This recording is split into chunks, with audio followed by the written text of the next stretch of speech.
Hi friends, ఎలా ఉన్నారు? అందరూ బాగున్నారని అనుకుంటున్నాను. ఈ రోజు వచ్చేసి మీతో పూరీ కూర ఎలా చేయాలి అనేది షేర్ చేసుకోవాలి అనుకుంటున్నాను. ఇంకా వీడియోలోకి వెళ్ళిపోతే ముందుగా ఒక గిన్నె పెట్టుకొని అందులో ఆయిల్ పోసుకోవాలి. ఆయిల్ వేడెక్కాక అందులో కొంచెం ఆవాలు, కొంచెం జీలకర్ర వేసుకొని ఒక నిమిషం పాటు చిటపట్లాడే వరకు ఫ్రై చేసుకోవాలి.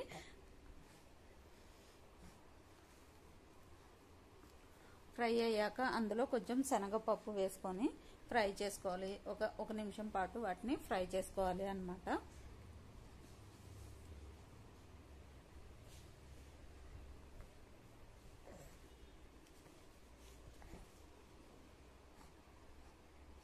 శనగపప్పు ఫ్రై అయ్యాక ఇందులో కొంచెము కరివేపాకు వేసుకొని ఫ్రై చేసుకోవాలి.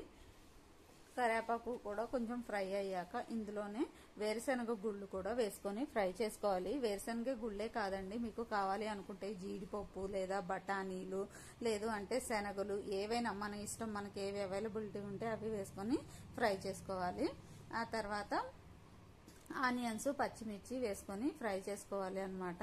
నా దగ్గర ఏంటంటే ఆ టైంకి బఠానీలు, శనగలు అవేమి నానబెట్టి లేవు, అలాగని పచ్చివి లేవు. అందుకని చెప్పి నేను ఓన్లీ వేరుశనగ పప్పు మాత్రమే వేసాను.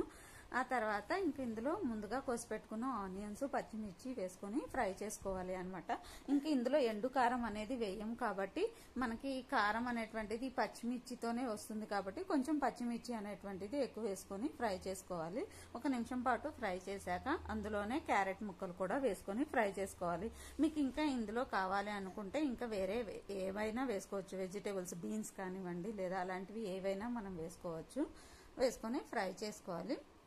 ఫ్రై చేసుకున్న తర్వాత ఇందులో పసుపు వేసుకోవాలి. పసుపు అనేటువంటి పూరీ కూర అనేటువంటిది సహజంగా కొంచెం ఎల్లో కలర్లో ఉంటుంది కాబట్టి కొంచెం పసుపు ఎక్కువ వేసుకుంటే బాగుంటుంది అనమాట. పసుపు వేసుకొని ఇలా కలిపేసుకోవాలి.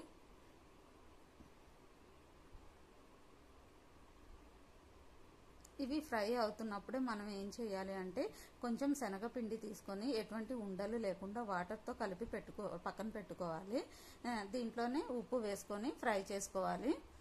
ఫ్రై చేసుకున్న తర్వాత ముందుగా మనము ఆలుగడ్డలు ఉడకబెట్టి పెట్టుకోవాలి. ఆ ఉడకబెట్టి పెట్టుకున్న ఆలుగడ్డల్ని ఇలా ఈ ఆనియన్స్ ఇవి ఫ్రై అయ్యాక ఇందులో వేసుకొని ఇలా వీడియోలో చూపించిన విధంగా మొత్తం కలుపుకుంటూ మ్యాష్ చేసుకోవాలి.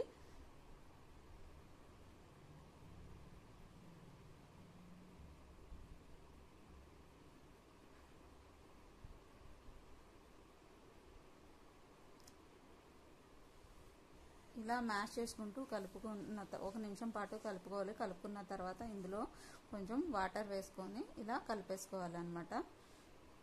కలిపి ఒక 5 నిమిషాల పాటు ఉడకనివ్వాలి. దీన్ని త్వరగానే ఉడికిపోతుంది, ఎందుకంటే పొటాటో కూడా బాయిల్ చేసే ఉంది కాబట్టి త్వరగానే ఉడికిపోతుంది. ఇలా మరుగుతున్న టైంలో ముందుగా మనం కలిపెట్టుకున్న శనగపిండి ఏదైతే ఉందో అది వేసేసుకొని కలిపేసుకోవడము అంతే. కలుపుకొని ఒక 2 నిమిషాల పాటు ఉంచుకొని కొత్తిమీర ఉంటే కొత్తిమీర చల్లుకొని ఇంకా బంద్ చేసి సర్వ్ చేసుకోవటమేనండి. ఇంకా మీకు ఈ వీడియో నచ్చుతుంది అని అనుకుంటున్నాను. ఈ వీడియో నచ్చితే please like, share, subscribe to my channel. ఒకసారి అయితే ట్రై చేయండి.